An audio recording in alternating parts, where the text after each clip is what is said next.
Mes chers frères et sœurs, paix et bien dans le nom de notre Seigneur Jésus-Christ, une seule chose je nous propose aujourd'hui pour notre méditation. Baptisé, il t'est permis de pécher par excès de charité. Dans l'évangile, Jésus est conscient que la tâche qu'il a signée aux disciples d'aller annoncer la bonne nouvelle au monde entier est une tâche difficile. La tentation est grande de le renier en face des hommes. Il est conscient que face aux persécutions, les disciples peuvent renoncer. C'est pourquoi il leur demande de s'appuyer sur l'Esprit Saint. L'Esprit Saint vous enseignera à cette heure-là ce qu'il faudra dire. Il faut entendre par là, prenez l'Esprit Saint comme le protagoniste de votre mission, c'est-à-dire qu'il soit le guide qui vous montre le chemin, qu'il soit l'acteur principal de votre mission à Dientes. En toutes circonstances, prenez appui sur l'Esprit Saint et laissez-vous guider par lui. Soyez donc ouverts aux appels de l'Esprit Saint. Cependant, Jésus est conscient que la tentation est grande de s'enfermer face aux appels de l'Esprit Saint.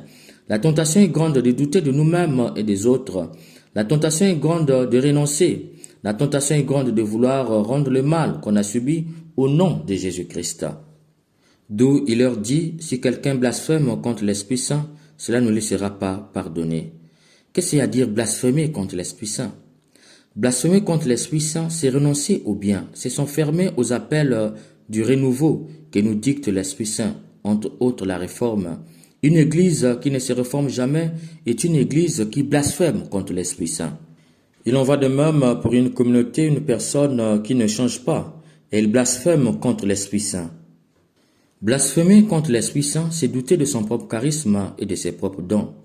Blasphémer contre l'Esprit Saint, c'est empêcher que les dons des autres s'expriment pour le bien de la communauté. Blasphémer contre l'Esprit Saint, c'est vouloir se venger du mal qu'on a reçu au nom de l'appartenance au Christ. Blasphémer contre l'Esprit Saint, c'est refuser de vivre en communion avec les autres. Blasphémer contre l'Esprit Saint, c'est désobéir aux dons hiérarchiques, les prêtres, les évêques, le pape, parce qu'on a reçu un don charismatique, le don de la guérison par exemple, du conseil ou de vision. Blasphémer contre l'Esprit Saint, c'est mépriser un don charismatique parce qu'on a reçu un don hiérarchique. Mes chers frères et sœurs, voilà le blasphème contre le Saint-Esprit. Personne n'est à l'abri. Tous nous sommes susceptibles d'y tomber. Le seul moyen pour éviter de tomber dans ces blasphèmes, c'est le péché par excès de charité. L'Esprit Saint, c'est l'esprit du renouveau. Et qui dit renouveau, dit réforme. Naturellement, l'homme n'aime pas la réforme. La tentation est grande de douter et de balayer d'un revers de main ce qui est nouveau. Nous avions toujours fait comme cela ici. Pire, on peut rendre la vie difficile à celui ou celle qui amène le renouveau. Qu'est-ce qu'il veut montrer? Il veut paraître. Pour éviter cela, il faut beaucoup de charité dans le cœur. Or, beaucoup de charité dans le cœur nous rend naïfs devant les hommes. Pour accepter le renouveau, il faut donc se faire naïf et dire « Je me laisse conduire par l'Esprit Saint ». Si ce n'est pas un renouveau voulu par l'Esprit Saint, il nous le fera connaître. Mais si cela vient de l'Esprit Saint et que tu doutes, tu tombes dans le blasphème contre l'Esprit Saint. Et si tu tombes dans le blasphème contre l'Esprit Saint, te voilà déjà dans le péché qui ne sera plus pardonné. Par ailleurs, l'Esprit Saint peut choisir celui que nous considérons comme Satan pour la mission à Dientes.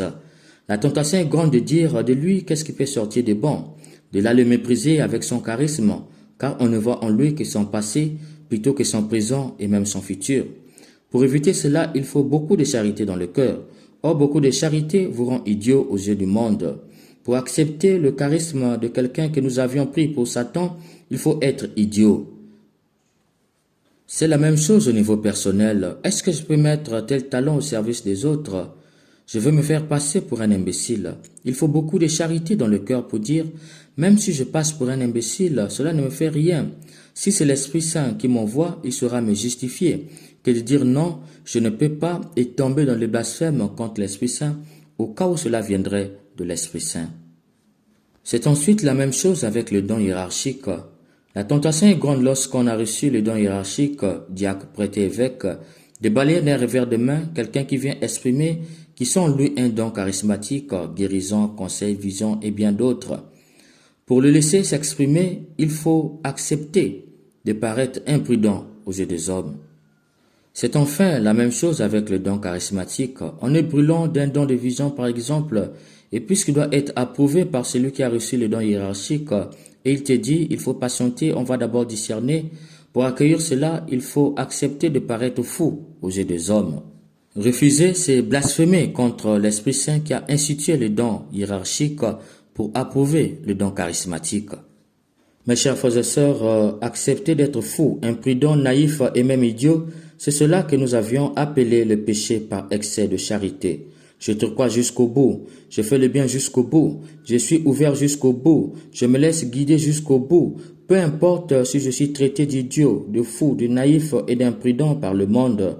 Le plus important, je ne veux pas blasphémer contre le Saint-Esprit. C'est pourquoi Paul dit dans la première lecture, c'est par la vertu de la foi qu'Abraham a reçu le monde en héritage.